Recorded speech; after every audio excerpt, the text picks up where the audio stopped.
This Jupiter animation is not how it was captured, but represents over 30 hours of work by either a telescope, a computer, or myself. This is going to be a really short video on how this mess of Jupiter pictures turns into this pretty decent animation of Jupiter. Now, I'm not going to show you the how-to here in this video because there's other videos on YouTube that do that. I just want to show you the evolution into the final product. Now, this particular video started with 6.5 hours of taking 1,000 pictures every about 70 seconds throughout the night.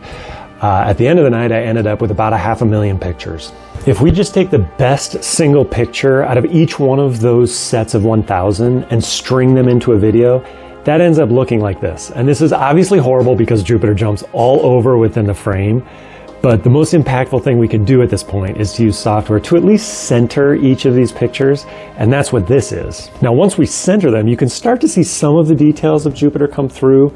The advantage of taking 1,000 pictures at a time, though, is that you can stack each of those 1,000 pictures into one single better picture.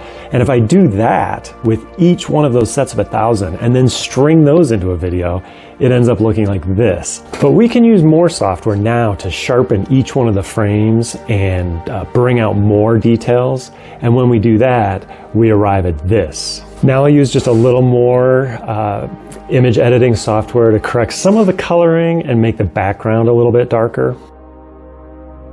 And now we're really getting somewhere. There are some bad frames in here, so I'm going to go out individually and remove some of those frames that have a dot in them because I've got some dust on one of my telescope lenses. And also there's a few really dark frames in there that I'm either going to brighten or just remove them altogether. And then I get this. And now at this point, this is pretty good, but there's an error in my capture that you can see at the end where Jupiter kind of rotates within the field. And I'll just kind of lazily take that out with my video processor here. And then I'll add in a label of the moon Europa and Jupiter, and then we'll call this one done.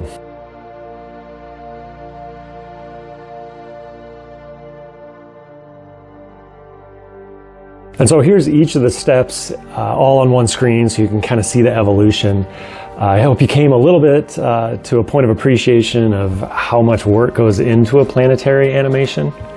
And if you enjoyed this video, please leave a like and subscribe, and I'll see you next time.